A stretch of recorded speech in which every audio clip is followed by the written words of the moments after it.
All right, so this is gonna be a video on FL Studio, not normally what I do, but um, I've been making music for a while. I don't say that I'm an expert or anything, but I don't think making music in FL Studio is really that hard, to be honest. I don't think making music is that hard. Anyways, I'll give you some tips and things you can do to make sounds. So this is a sampler. This thing is like super powerful. I know it's like not the thing you would think of for making sounds, but if I just load this 808 in here, right, you're just gonna play the 808. It's gonna play it at different frequencies if I play up and down the keyboard. The thing is, all it is setting the speed of how fast it plays to determine the pitch. So if I play higher up in a higher note, it you notice that the sample went by really fast, but if I go to lower note, the sample is going to take longer to complete. Yeah, it's going to go forever now. I'm going to hit stop. So all it is stretching the sample in order to change the pitch, which is not always what you want. Sometimes you want the pitch to stay the same. There's different things you can do for that, but it can be a cool sound if that's what you're going for. If you want to change the pitch without changing the length of the sample, which I'm sure there might be a way to do it in here. I wonder. I forget what these things do. I'm not gonna lie. It's been so long. I wonder if this. It sounds like that Stretch Pro does. Oh, that's weird. Stretch Pro sounds like it changes the pitch without changing the length. That's my guess is what it is to what it does. Speech messes with the formats, so when you stretch the sample with this whole thingy, then which makes the sample longer or shorter.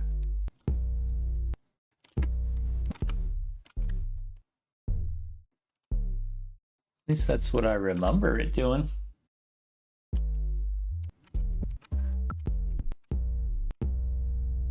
No, the time. I'm sorry. Time makes it longer or shorter. That's when you make it really long, it gets some weird artifacts. Which is kind of interesting, which kind of makes sense because, you know, in a waveform, all it is like a bunch of dots. It's not a bunch of dots, but it's a bunch of, you know, in real life, you could connect here. I don't know if I have GIMP on here. In real life, you can make a perfect waveform, but you know, for a speaker, all it is very like fixed points happening really quick, so it sounds smooth. But it's like 16-bit sounds smoother than 8-bit, then sounds smoother than 4-bit or whatever. But the more bits you have, the smoother the sound is. But if you slow it down, it's just gonna sound less and less smooth and more like robotic. Which is kind of like a cool thing to do if that's your thing. You got you can swap the stereo, so left is right, right is left. You can reverse the sample, which, you know, sounds pretty cool. This is all basic stuff, but it's like super helpful to do this. Like you can change, see the fade in and fade out. So if your kick is too long or whatever, so this kick's pretty long, so I don't like the fact that it's long. I could trim the end a little bit, and then I could fade it out a bit or a bunch. Now it's not as long. So that's, you know, a little quick thing. And if you want to, you know, edit it further, you'd go into audio editor. And I believe there's probably a way to do this.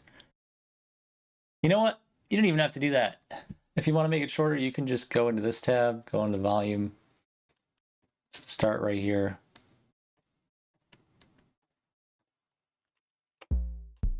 There you go. Change the volume envelope. Now it's not as long of a kick. That's the simplest way to do it. So you can editing envelopes is really important for the types of sounds you want to make. Messing with the length is important. I'm not in here a ton, but it's I know that this thing is very powerful, and I've been trying to use it a little bit more because it's simple and it's easy.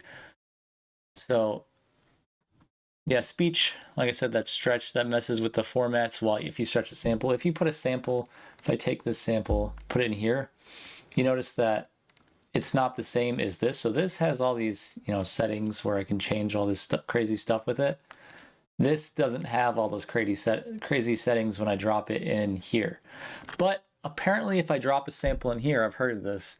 Heard people say that for some reason it sounds different or it's louder. Some people prefer to drop samples in here like this instead of like just putting samples on the piano roll like this.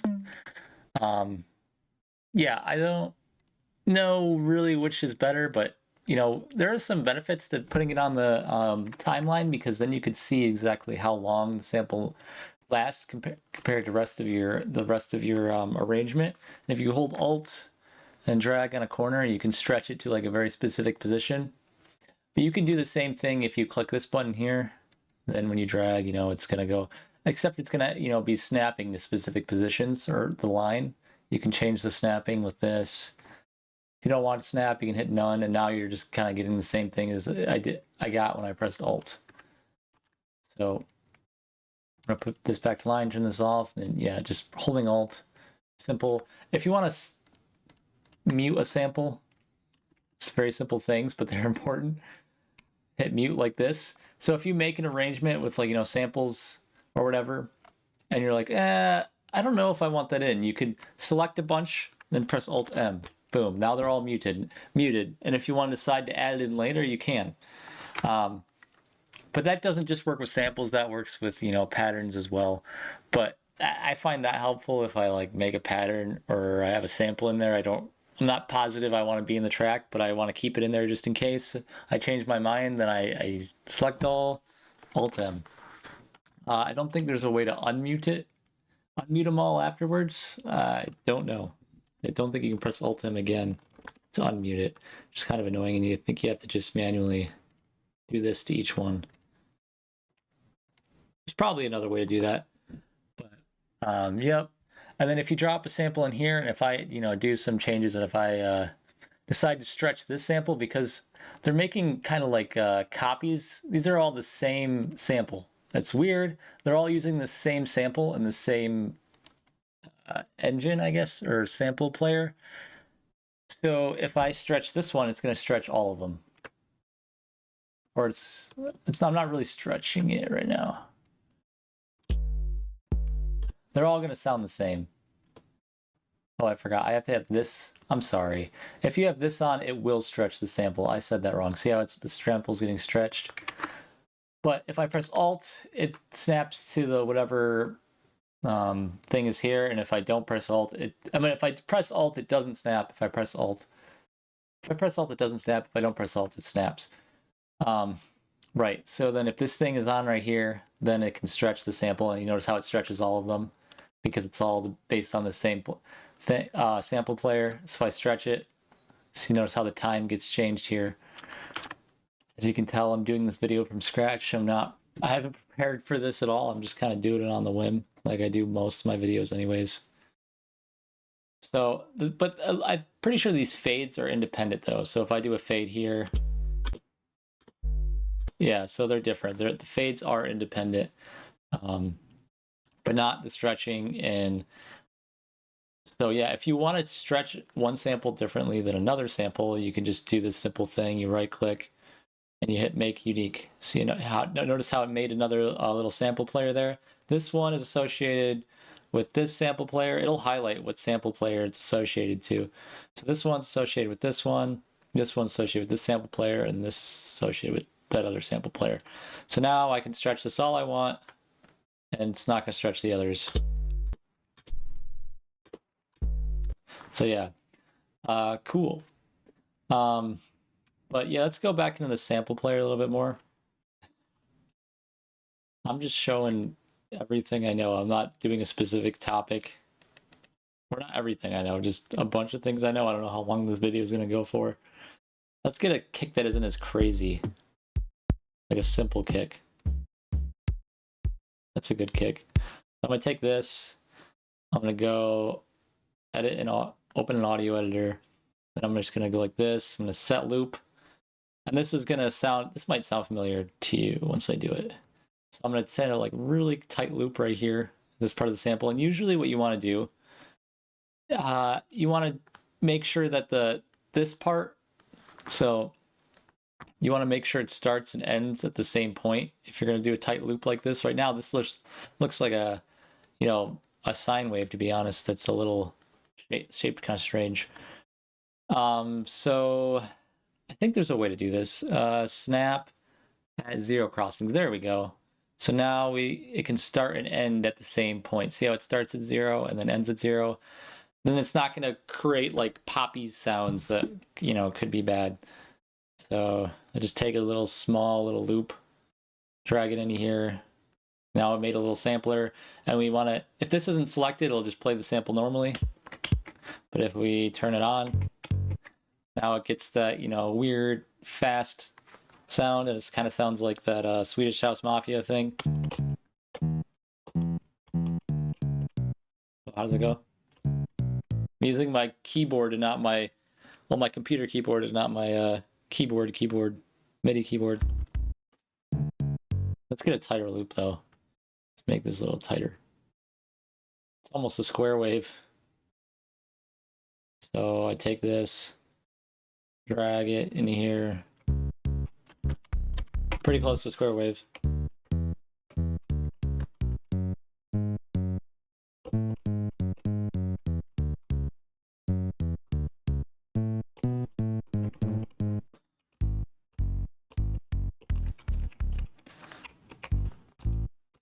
Whatever.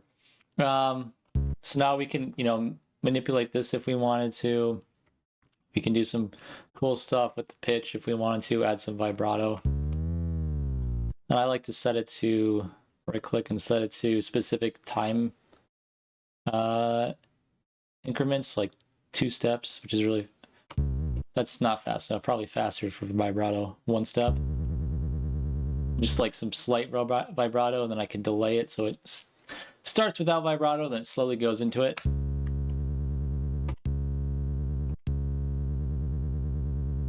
Probably a little faster, actually.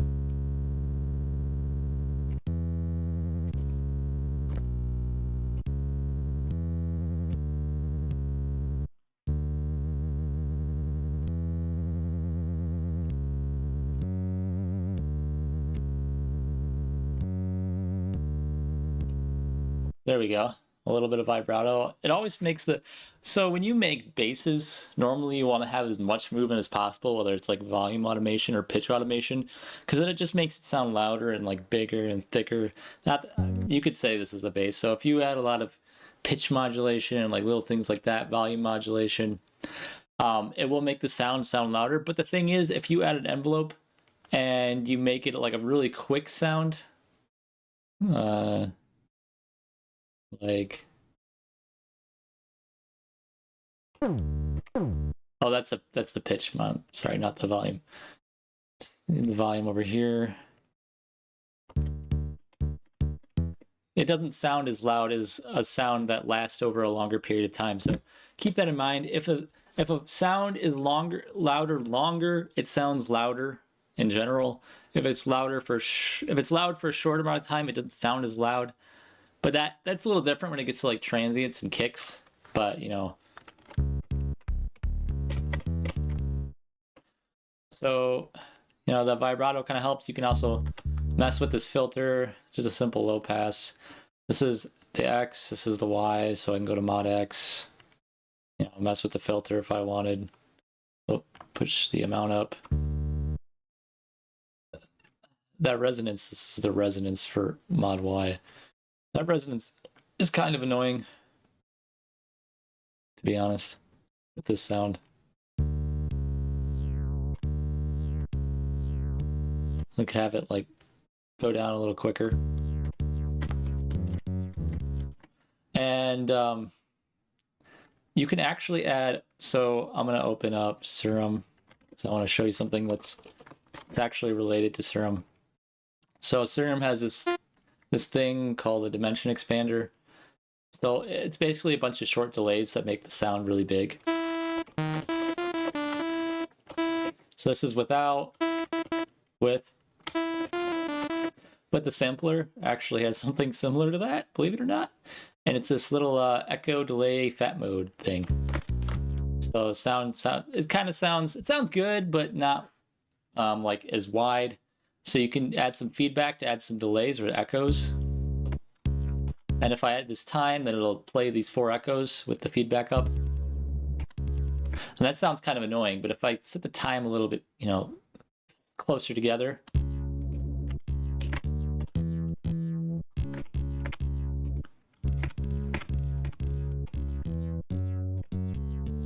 And then I set the panning.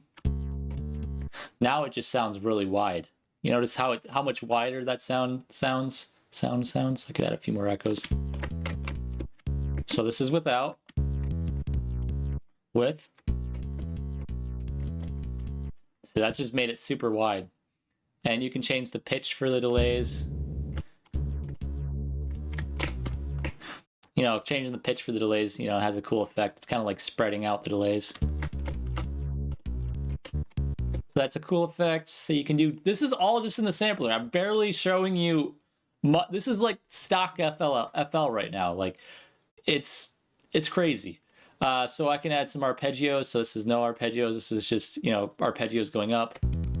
So if you hold down, a chord, plays an arpeggio. If you set the time a little quicker, this is slower this way, faster this way. You notice how that sounds bad, going that fast. You just set the gate so that the time in between, so there's more of a space in between each note.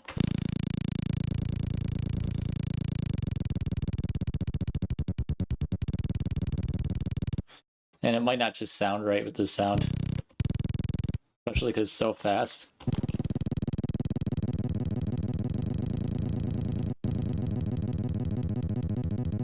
And you can go, up, down. You can go bounce back and forth. And then I forget what this is. I never use it. Set the range. Yeah, it's like there's a lot of cool stuff that you don't have to do a whole lot. Or you can make your notes a little, slide a bunch with this porta.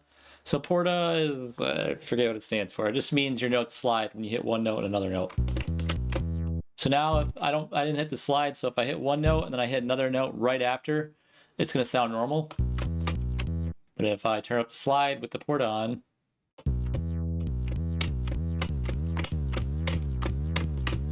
there's that cool slidey effect.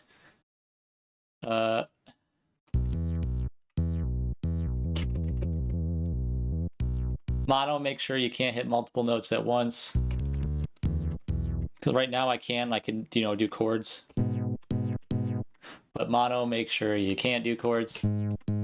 Which is probably helpful for the sliding effect, so you don't accidentally hit a chord when you're trying to slide.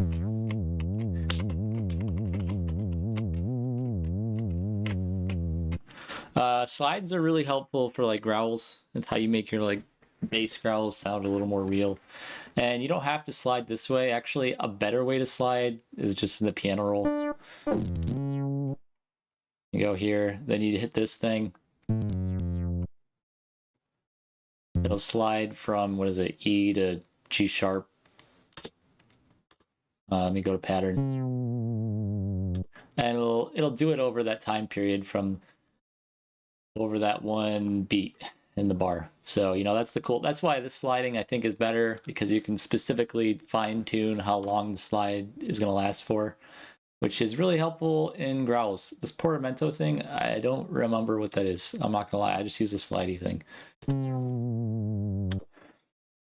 So, yep. I'll say that's enough for the sampler, but there's a lot of other cool things you can do, like with vocals. Do it. Sometimes I like to do this. I go to the ring mod.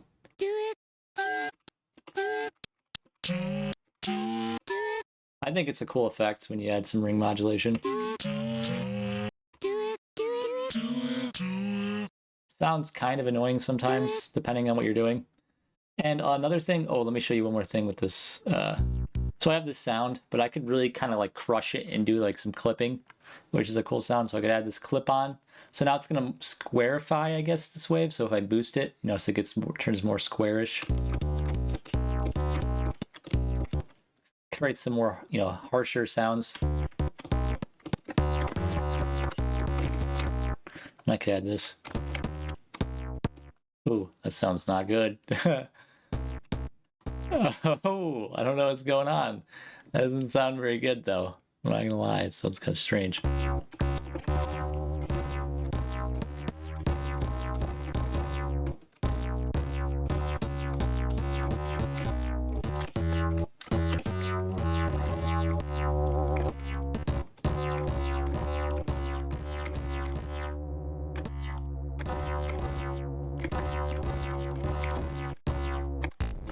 Probably too many echoes, I don't know. I don't know. I keep messing with this because there's a lot. It's a lot. This is really cool. All right, on to other things. Sound design. I don't know. Like, I feel like sound design is just like crazy simple, but maybe it's. I don't know. I just feel like it's not that hard. So I'll show you how to make a simple like flute sound. This is kind of cool. So like with the flute, you kind of like think about the instrument, I guess, that you're trying to make. The flute, you're trying to blowing noise into a hole. Yeah. But the noise, it's like, you know, when you blow, it's just kind of like white noise. So if I just, you know, focus on the white noise. That sounds terrible. Let's turn off this oscillator. We're not going to need any oscillators for this flute noise. Yay, we have white noise. So yeah, you think about blowing noise in a hole.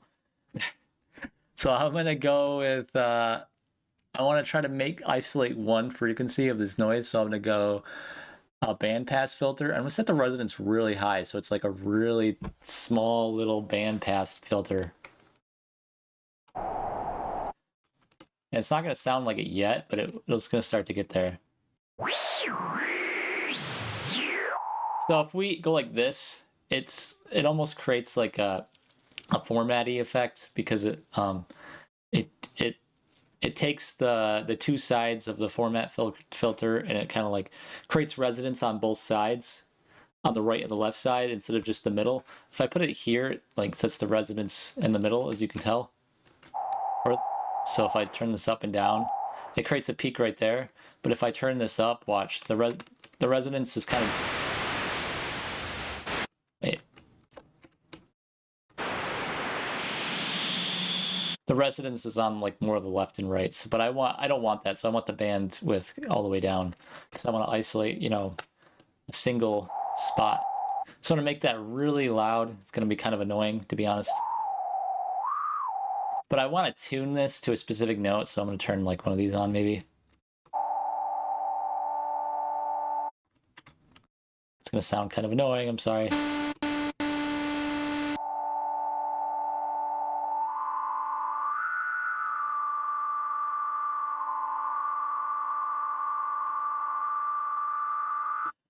I think that's it. No, it's not. But yeah, it's gonna sound a little annoying at first, but it's one of those things where you gotta trust the process.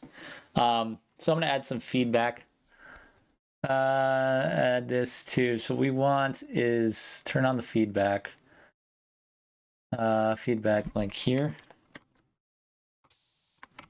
Now we're getting starting to get a flute noise kind of resembles a sine wave because it's trying to isolate that one single partial.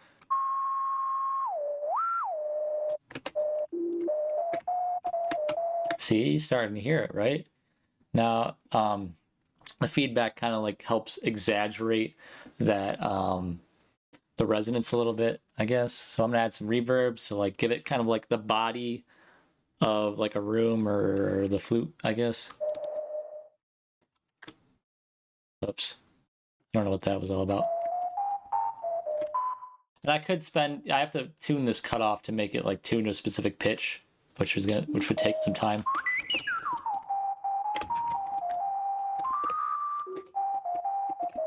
So yeah, that's kind of like, how you make sounds. You think about the instrument you're going to make, what happens during that process. So I'm trying to fit this white noise, which is the air you breathe, into this tiny little hole, which is this little tiny spot in the bandpass, and now it sounds kind of like a flute. Actually, it sounds a lot like a flute to me, but then you could add some reverb, some vibrato. It modulates, moves these things. But this feedback thing is super nice. It's not in Serum. Honestly, I think Massive is still a super useful tool that there's things in Massive that other synths don't have. I don't think it's dead. I think Massive is still very much so helpful.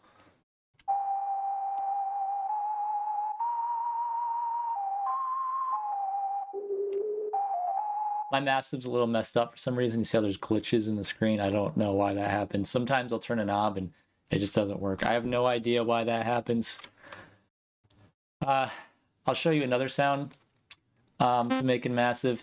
If you want, so like phasers, those weird. Let me add a patcher, actually. Sure. So if I do add Massive, I add. I think is there a phaser in Massive? I don't remember. Probably is. Flanger, whatever, phaser. Yeah, okay, so we have phaser. I did whatever, I'm in patcher now.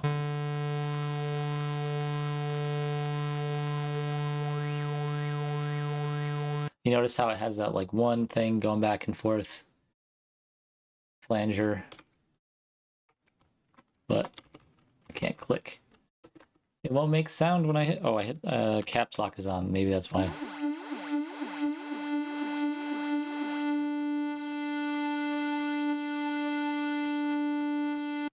So without the flanger,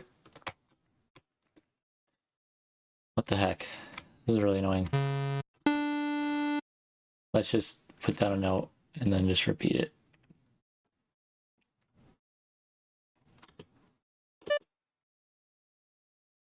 Oh, turn this off.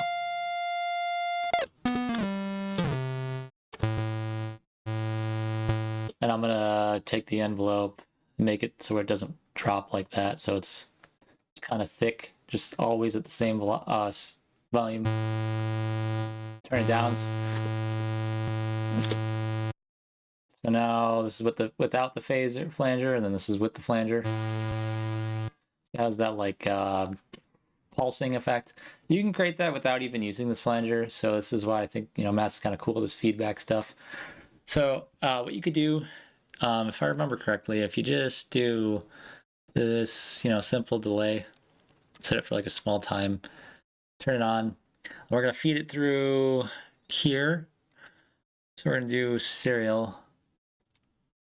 Feed it through mixer 2. I'm actually gonna delay here. Actually, parallel, because we want the sound regular. I want the regular sound and the delayed sound to play at the same time. So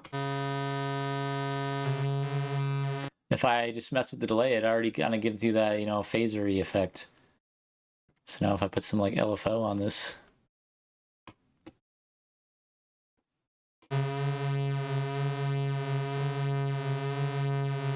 See, we're already partway there and we didn't even do a whole lot.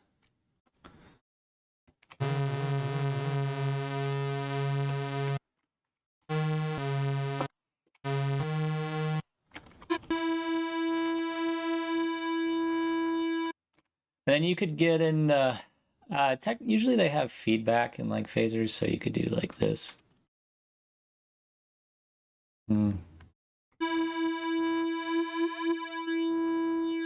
So I could turn this off.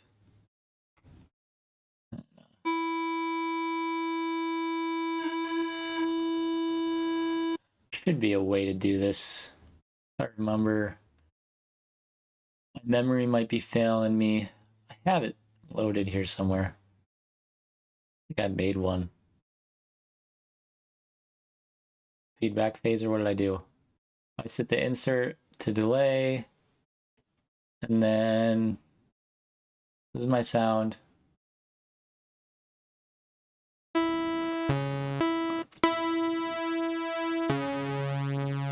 Oh, I just have two sounds. Okay, well, that's kind of cheating.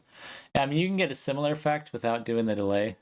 If you just, have like one sound and then another sound slightly pitched a little differently, pitched a little off.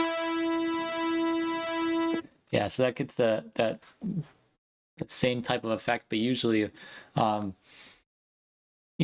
they usually use feedback loops with delay to get that effect. So I'm gonna try that again. Parallel mix 1 and 2 with just the one sound.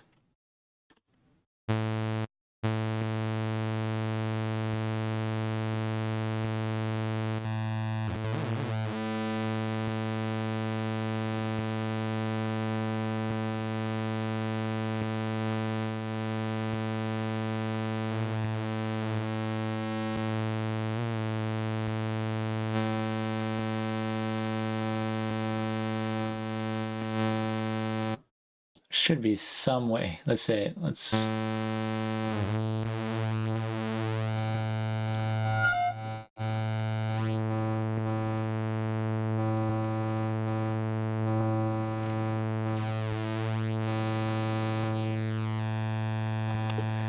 if you look at the frequency spectrum up here, you can notice like the different almost like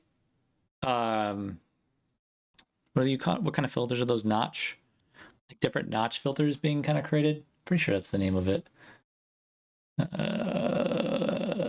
Sometimes I call things the wrong name. Type.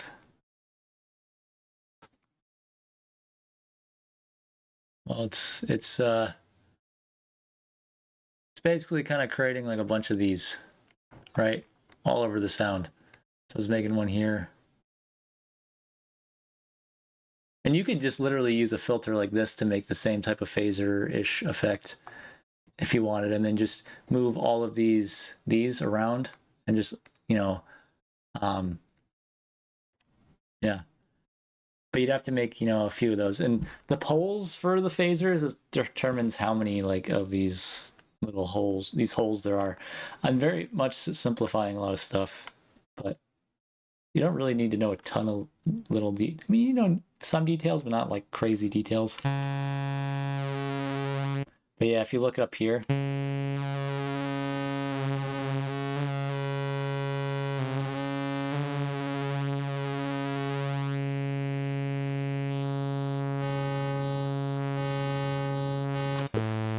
especially with the shorter delays, you'll notice that it kind of shifts those around. So yeah, that's how like, phasers and choruses are kind of made. The only difference with like a chorus, I think it delays it, but then it puts some automation on the delay, which I think I was doing before. So technically I was making a chorus before, so it'd be like this. So a chorus would be something very crudely like this.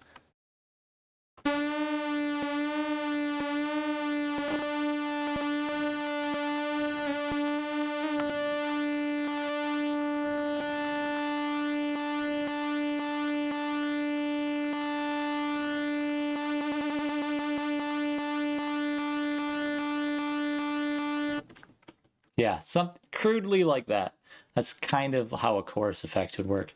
But me personally, I think frequency shifters are like a really cool way to get the phaser effect in a much more like precise way. So FL Studio, this is not stock, but I think it's a good plugin. This frequency shifter thing. So you can get the same sound. Let's just initialize this here. Reset, is that what it is? Oh, because the frequency shifter is on. So this is like the initial, like just regular. Oh wait, it didn't initialize it. Oh, init patch. There we go.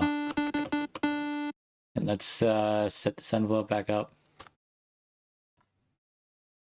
So we have our default saw. Then we can just do mix in a frequency that's close but slightly shifted or up or down or whatever. Then we could add some feedback to make our own phaser. And then the faster this is, the faster the phase effect is going to be. But yeah, frequency shifters are cool. I highly suggest, getting this. If you can get frequency shifter. I think frequency shifter comes default with FL Studio. But yeah, I'll go briefly into kind of like a growl-ish sound, but not like a crazy one. So I'm gonna use citrus, and I'm not gonna do what most people do to make growls. This is kind of like a sign folding type of thing. It kind of gives a vocally-ish effect. So if we just take this noise and we kind of crunch it, so we want to kind of do like a bend like this. And you notice how when you do that, it brings out more, partials in the sound. So now there's just kind of one partial right here. And if I do this, it kind of brings out more.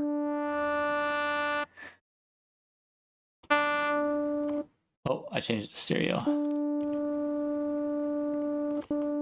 So yeah, we want kind of like something like that. Then I'm gonna feed it back into itself. I'm gonna frequency modulate itself, and then give it some like.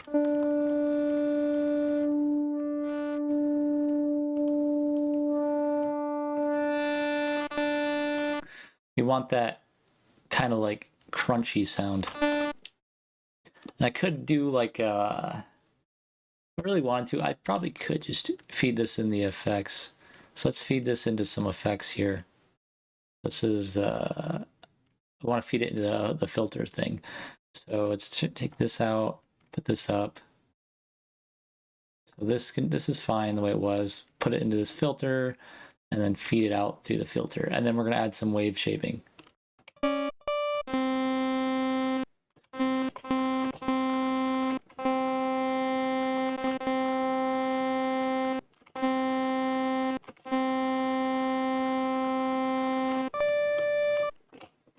Let's play a lower note, because realistically we'd be playing lower notes for a growl. There we go. That's the type of sound we're looking for. Now what you do, I should use the patch or whatever. I'll just put this in the insert one. And then I'm going to I want that signfold-ish effect. That signfoldness. I could use this, which is fine, Destructor. I use FL Studio stuff. I want like that sign crush. Whoops.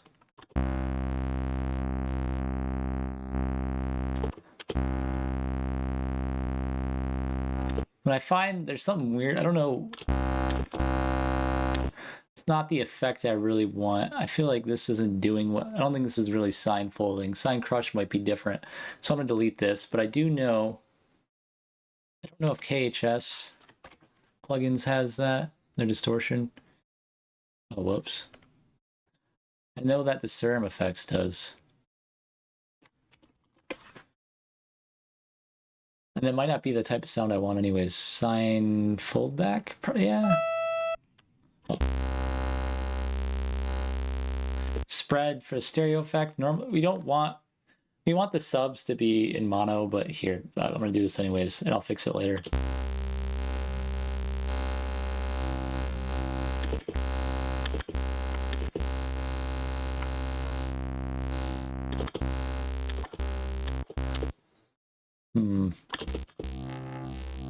There, that's the kind of sound I want.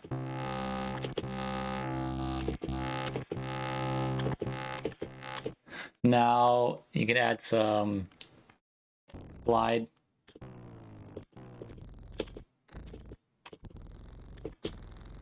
It's too low.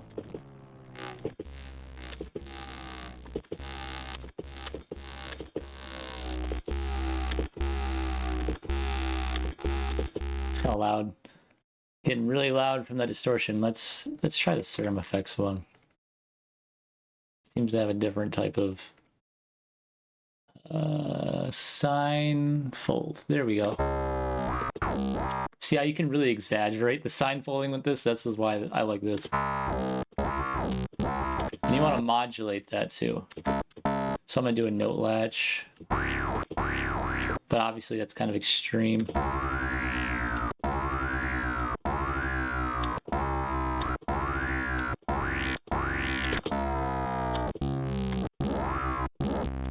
It's kind of like almost kind of creating those format-ish sounds.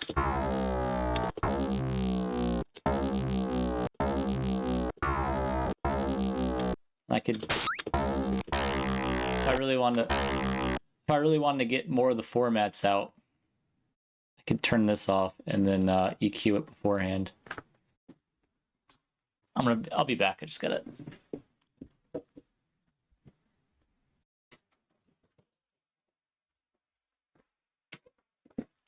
I just had to close my door, so let's EQ, do some EQ. Bring out some like.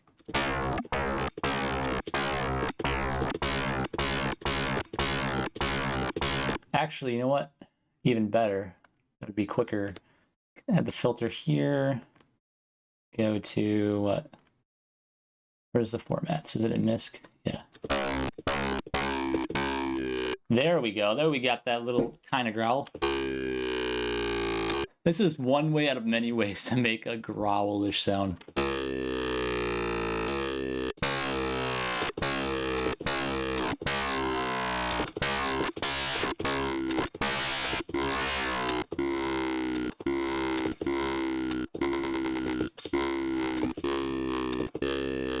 But yeah, pitch shifting is definitely going to be your friend for this type of sound.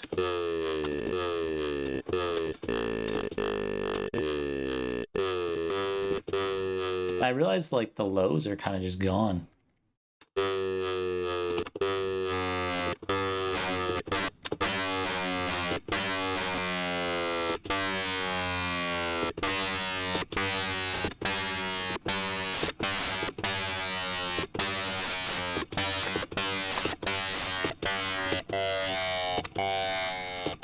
If you pan it out, it's going to like increase the stereo field. So like, you know, part of it's going to be dry and part of it's going to be kind of, well, the filter is going to be panned a little more to the left. So it kind of creates, you know, a cooler stereo sound.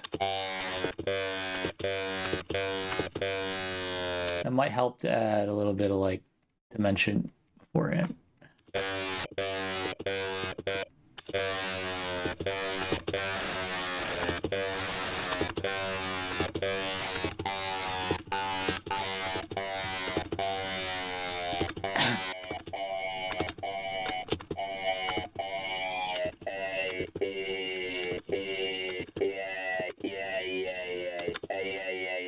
It's more of just like a yoy, I guess, and not really a growl, but.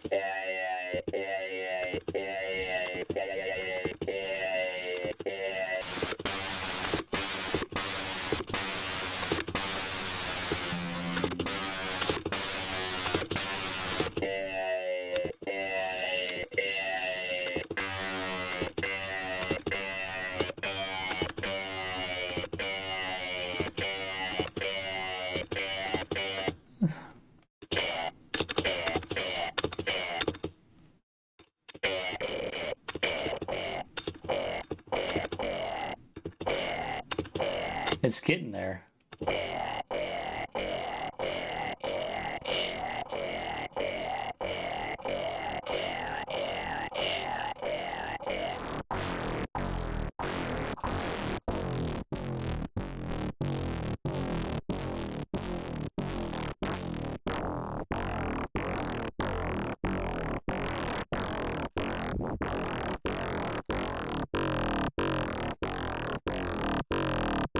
Yeah. That EQ beforehand, I think, really helps. But it's default, do a low pass, and then just with some resonance.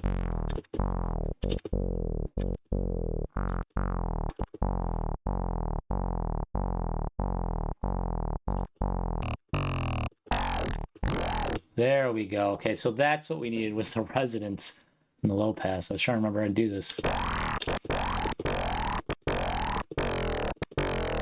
It's so touchy though, you know?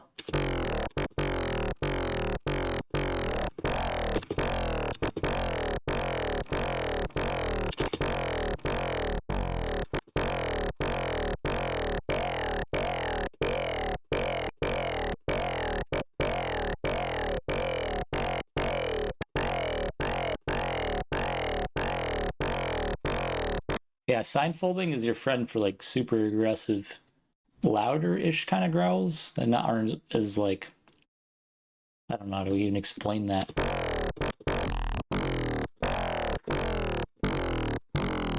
But sign folding is almost like when you play like a kick really fast because it creates kind of like gaps in between, like really small gaps in between the the waveform. Like it does this to the volume really fast. But you can do that, you know, with other methods besides sign folding. Like if you took a kick and played it really quickly, or like a sound that's like a sound with like a little bit of silence after it. Like I took like I did take a kick. I guess I don't have to do a kick. But I don't know. That's the best.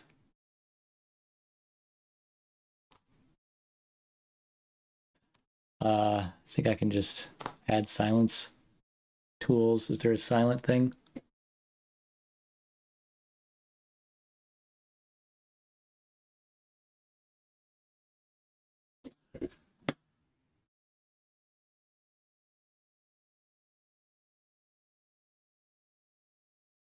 Gate noise that didn't.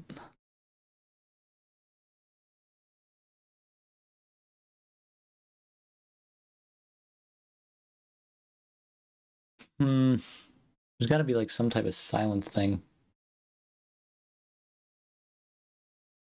That's what I want. I want to add, or I could just add this part. Some noise with a, you know, piece of sound. Oh, I gotta loop it. Add loop points.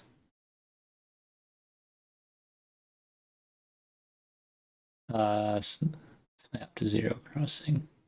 Oh, it already is doing that. Cool, perfect. So some noise and then some silence, some type of silent-ish. It doesn't have to be completely silent, I don't think, but here's our loop. Get that grind, that signfoldy type sound. See, you're already kind of hearing it. But it needs to be faster, really. Set the loop further back.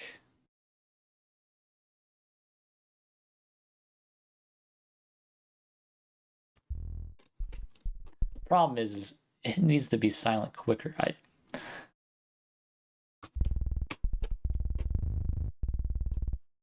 Yeah, that's the problem. But yeah, it's this type of sound. It's kind of the same thing as sign folding ish. Not 100%, but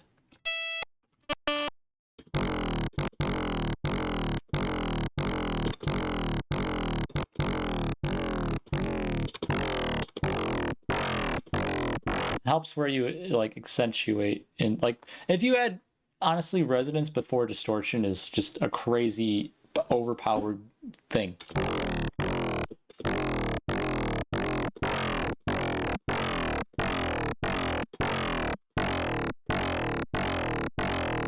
And typically I would, you know, cut the lows a little bit more at the end and then add a sub later. So high pass.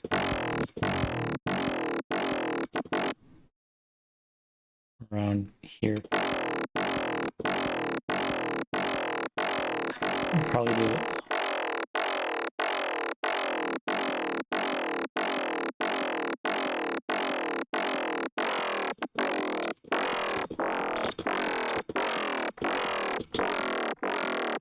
So that's like the high part of the sound, and then I could just like clone this.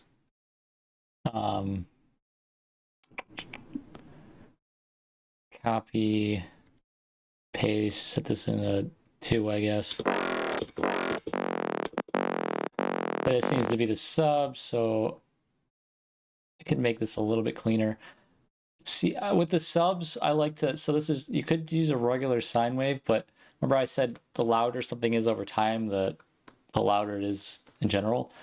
So if you have a regular sine wave, it's going to sound kind of loud, but if you make it somewhat of a square wave, like it'll sound like a louder, more impactful sub. That's kind of like what I want to do, is make it closer to a square, but not quite a square. It's kind of like there, I guess. And then take that, pitch it down. Why is it like still sound high pass? What's going on here? Oh, it's still, let's feed it directly out and not through that filter.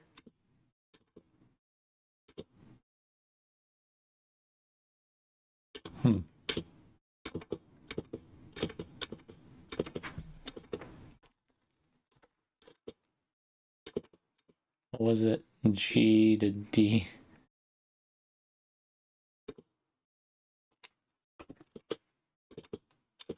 Why is it so quiet? What's going on here?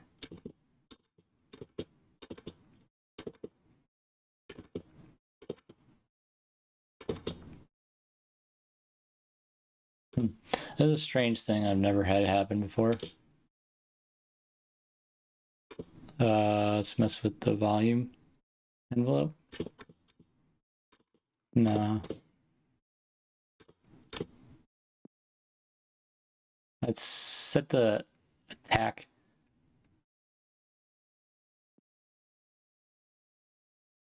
No release. I want a little bit of attack so it's not so it's not clicky. Maybe a little tiny bit of release. There we go. It's getting rid of the clickiness. But why is it quiet? What happened? What did I do?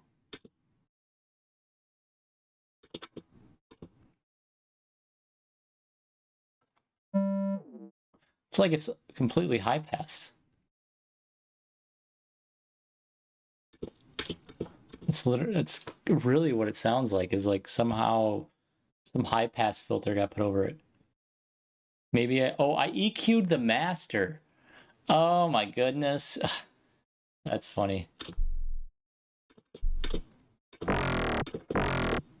That's why, because it was high passed. I put the freaking I put this in the master. I'm smart.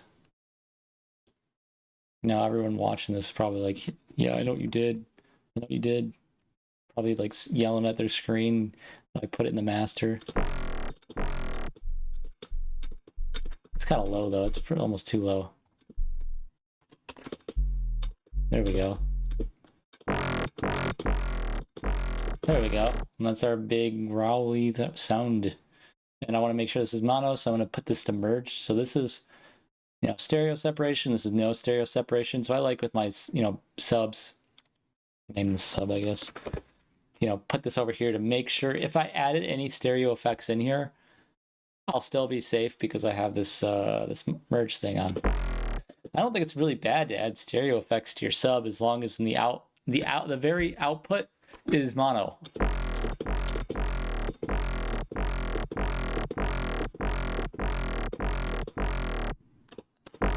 And this might be a good time to explain sidechaining and how I sidechain, I guess.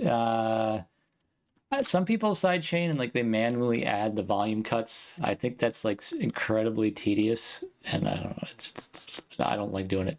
So I just create a limiter, and then when I have an input channel for my sidechain, so sidechain input, and then I have another thing for my sidechain itself.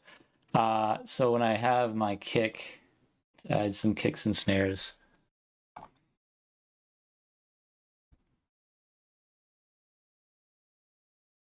I'm not gonna lie, most of the time I just use Mode's audio for kicks and snares because they're awesome.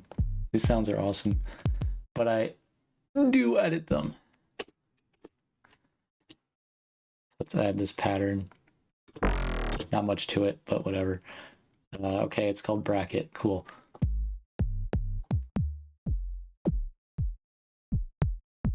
I like a short kick. And it's going to interfere with the sub. Too long. There we go. Oh, that's kind of what I want. Sounds good to me. Snare.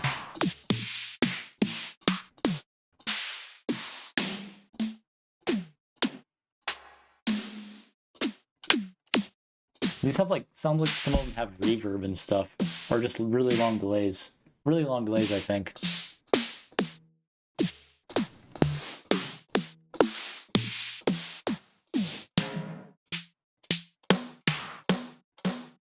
I really like a lot of those. That's okay, but I don't.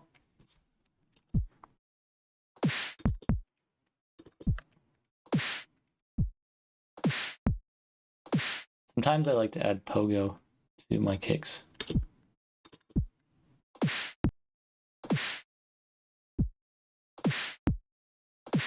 Whoa.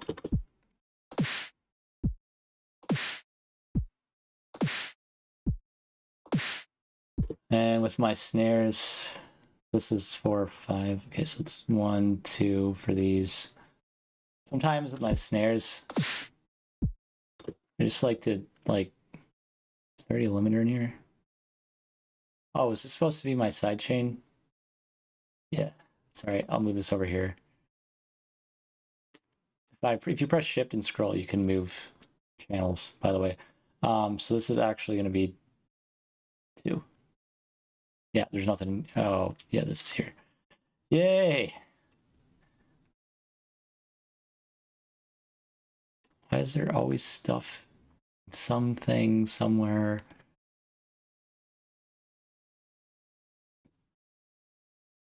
So annoying.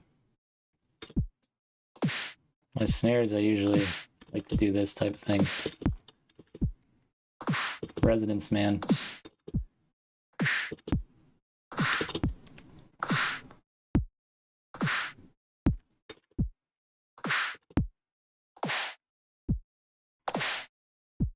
I don't like all that extra like noise that's with the snare though.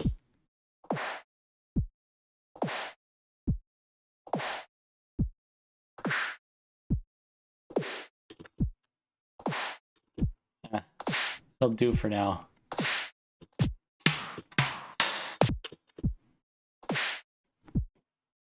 Fine.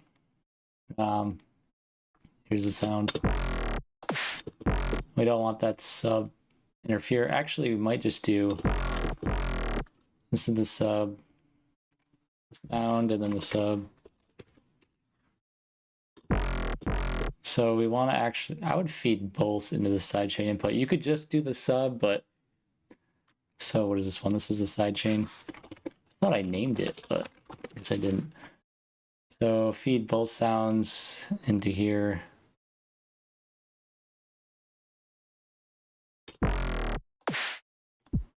Kick. This is snare. Now I'm going to sidechain, put this into the sidechain input, and I'm going to put this into the sidechain input. And then this is going to sidechain to this track. So now I can put whatever I put in this input is going to get sidechained. It's that simple. Compress, sidechain. I don't know which one it is. It's probably 2. No, it's 1. Oh wait, I didn't do this. There we go. It's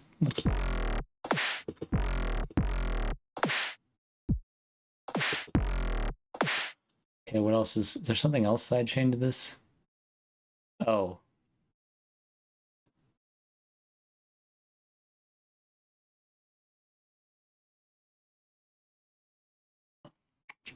what's going on here?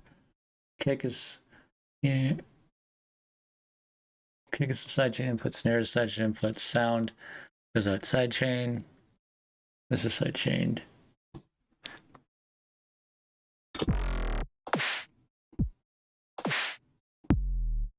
Oh, is the sub? The sub is not supposed to be in here. The sub is supposed to be in here. There we go. So now it's just ducking what I want to duck, the kick and the snare on the sound. So,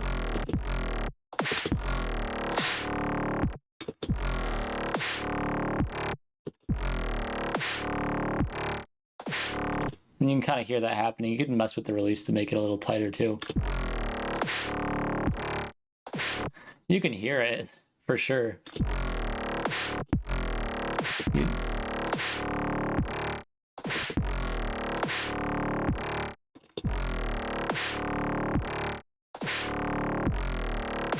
Yeah, so that's kind of like how I do my side chaining. I just make an input, and anything I put in this input, that's going to trigger the side chain. It's that simple.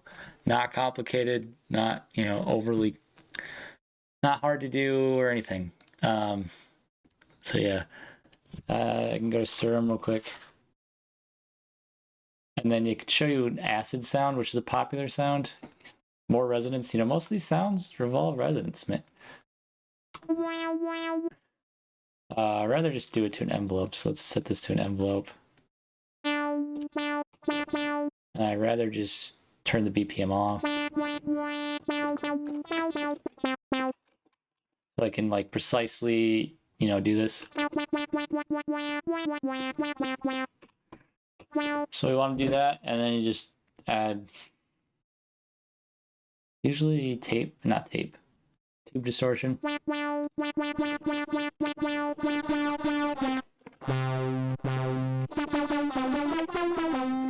It's getting there, but it's not quite there.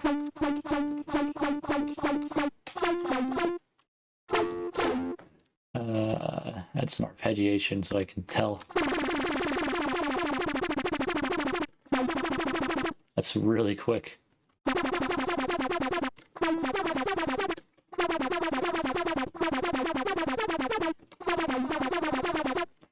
Minor. Low 12. Let's go more.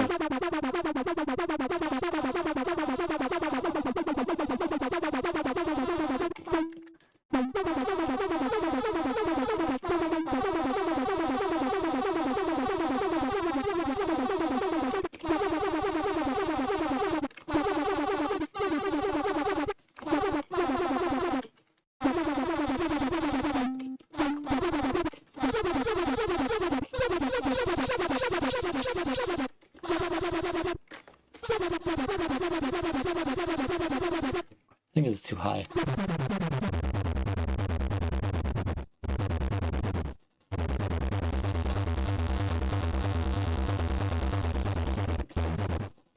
There we go. There's the acid. So it's a little bit of a higher cutoff.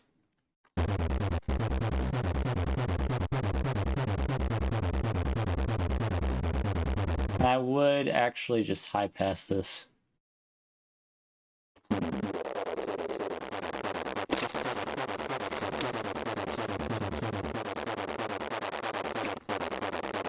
Probably.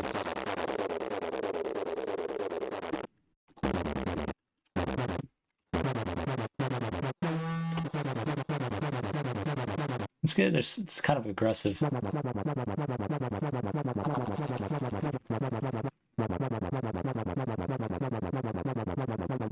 There we go. I'm starting to hear it now.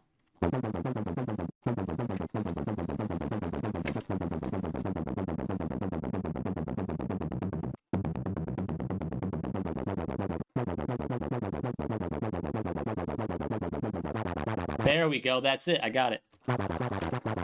That's your acid sound. It takes, notice how it kind of like takes a lot of fine tuning to make a lot of these sounds. But yeah, generally resonance at a higher cutoff, a really quick like whip like envelope, and I usually do this to like make it more precise. But you're using a saw wave, so a little bit of tube distortion, quite a bit, but not crazy. And I had a high pass, so I can add a sub later. And usually acid sounds are arpeggiated like that. I mean, they can play it be individually, which is fine, but...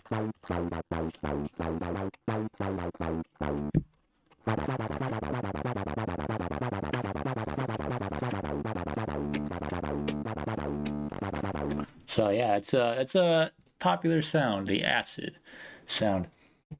Um, I could go more into, you know what, I guess I'll go into this. Um, Mid-side compression. It's pretty helpful. So if you go to Patcher, you go here, filter mid-side. You have a mid-side EQ. You can specifically EQ, things that are panned to the left and right, and then like the mid. And I'm guessing, I think mid is just played in both speakers, a little bit in both speakers, while sides, it's just more of one side than the other. By default, you have to use the splitter, to kind of get that that kind of to like separate the stereo to be able to EQ like that. But that is a very helpful tool. You can make your sounds sound a little bit more unique, I guess. So yeah, that's I'm trying to think of like if there's other things that I'm not explaining at the moment or talking about. Just trying to make a video that goes through a ton of stuff. But you know what? I think I'll just be done now because this video is probably going on for like 2 hours. I guess I'll make more videos. It's just going to be spontaneous and not organized and just whatever I can think of at the moment.